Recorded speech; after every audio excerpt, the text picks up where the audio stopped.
Boa tarde, crianças, tudo bem com vocês? Hoje, quinta-feira, dia 30 de julho, daremos início à nossa 10ª aula de História com o terceiro bimestre, capítulo 5. Para darmos início, observem atentamente as imagens da página 136. O que são esses objetos, na sua opinião? Qual seria a utilidade deles? Como eles são? Qual é a cor destes objetos? E qual é a sua textura? Vamos pensar um pouquinho? Há muito conhecido pelos árabes, o açúcar começou a ser divulgado na Europa a partir do século XVII em Portugal. A cana foi cultivada no Algarves e na região de Coimbra. Desde o século XIV, daí passou para a Ilha de Madeira em meados do século seguinte. Considerando uma especiaria, o consumo do açúcar ficou por muito tempo confinado às cortes e aos nobres. Após 1500, tornou-se um produto de luxo, ainda raro, mas utilizado de maneira cada vez mais intensa e variada.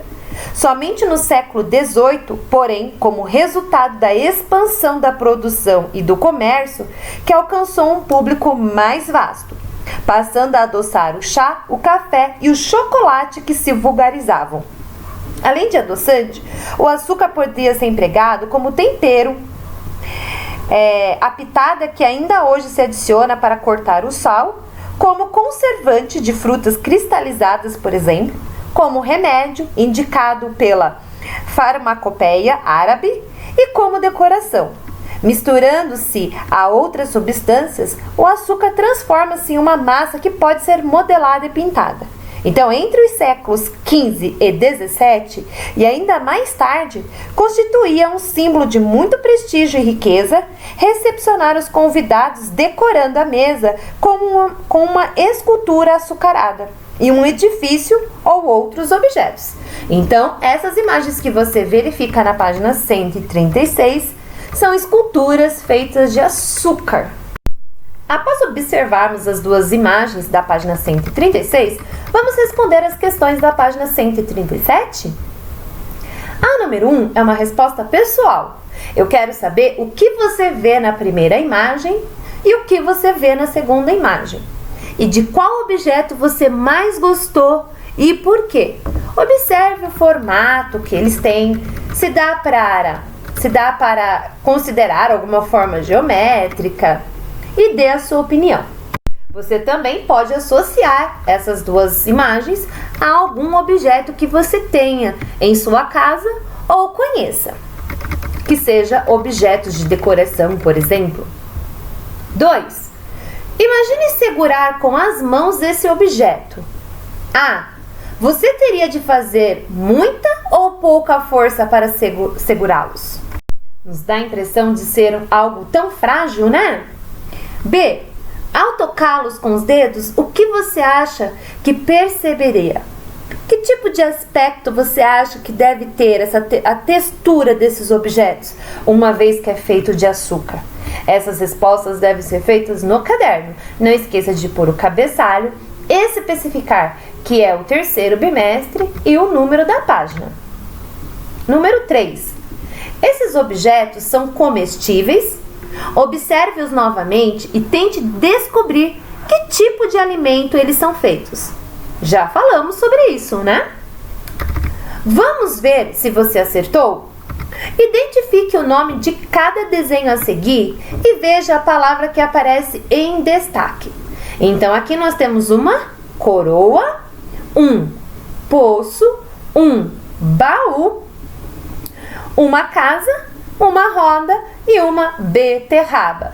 Veja a palavra que formou aqui no diagrama e verifique se você acertou a resposta de número 3. 4. O que você acha sobre a importância desse alimento? E sobre a história dele? Vamos conversar um pouquinho a respeito?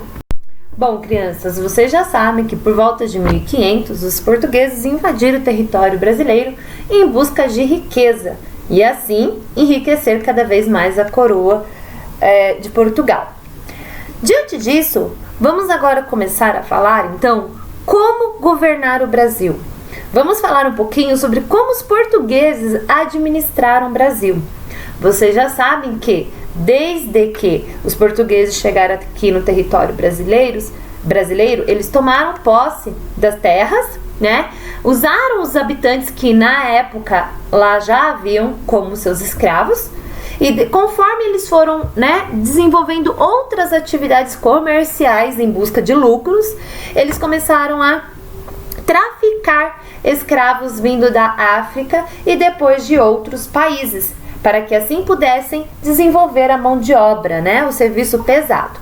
Então nós vamos agora falar um pouquinho sobre a forma de administração dos portugueses aqui no nosso território brasileiro.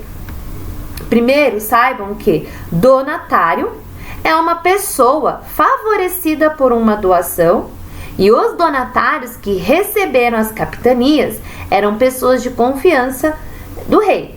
E hereditário é aquilo que se passa de pai para filho, é herdado, né? Então, olha só, crianças, como você já estudou, diferentes povos europeus estavam interessados nas terras conquistadas na América no século XVI. Então, para evitar perder essas terras, os portugueses decidiram ocupá-las. A maior preocupação, no entanto, era ocupar essas terras. Afinal, o Brasil era um território muito grande e distante de Portugal. Para solucionar esse problema, a coroa portuguesa adotou um sistema chamado capitanias hereditárias. A partir dos anos de 1530, o território português da América foi dividido em faixas de terras que iam do litoral até o interior, até a linha imaginária que correspondia ao Tratado de Tordesilhas. Ao todo, eram 15 capitanias que foram doadas aos donatários. E eles tinham o dever de proteger, ocupar e administrar o território com seus próprios recursos. Embora as terras pudessem ser passadas de pai para filho, elas não eram propriedades dos donatários. Por isso, não podiam ser vendidas, divididas ou modificadas, a não ser pelo rei. Poucas capitanias alcançaram os objetivos da coroa. E apesar das de São Vicente e as de Pernambuco derem certo por causa da produção de açúcar, então, de modo geral, esse sistema não funcionou. Muitos donatários não queriam se instalar numa terra como o Brasil, um lugar estranho para eles. Além disso, havia os altos custos da administração e os conflitos. Então, como o território brasileiro é muito grande, eles tiveram que dividir esse território brasileiro em 15 capitanias, como vocês podem ver aqui no mapa. Cada uma dessas capitanias hereditárias foi dada a uma pessoa de confiança do rei para que ela pudesse, ali no seu espaço, produzir e trazer riqueza para a coroa portuguesa. Mas nem todos conseguiram, né, obter um bom resultado. Então, capitania, porque tinha um capitão, tinha alguém que mandava.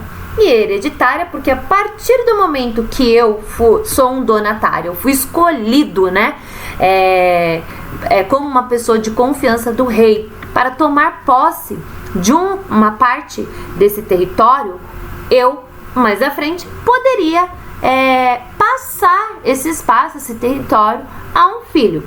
Certo? Então, capitania hereditária é uma pessoa que vai dar ordem, que vai comandar aquele espaço e futuramente ele poderia passar esse espaço, doá-lo a um herdeiro. O governo geral. Como a maior parte dos donatários não se comprometeu com as capitanias, a coroa portuguesa procurou outra forma de organizar a administração do território brasileiro e criou o governo geral. As capitanias continuaram existindo, mas ao longo de muitos anos elas foram sendo retomadas pela coroa. O governador-geral, Tomé de Souza, assumiu o dever de administrar as capitanias, proteger as terras, estimular a produção de riquezas, etc. Muitas pessoas vieram para o Brasil acompanhando o governador, entre elas religiosos, soldados e funcionários do governo.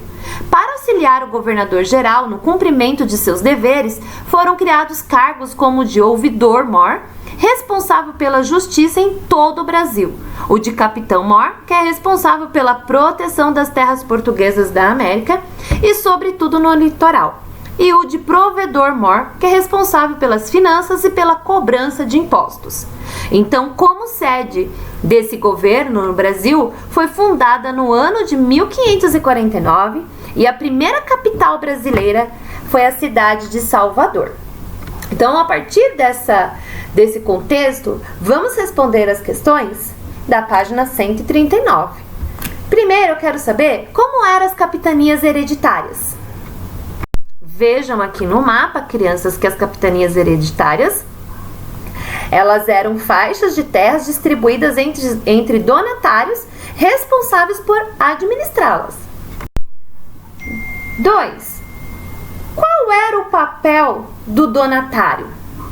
Dos donatários, né? Cada pessoa escolhida pelo rei para tomar conta daquela terra, ele tinha qual função? 3. No sistema de capitanias hereditárias, eram muitas ou poucas as pessoas responsáveis por administrar todas as terras do Brasil? Justifique.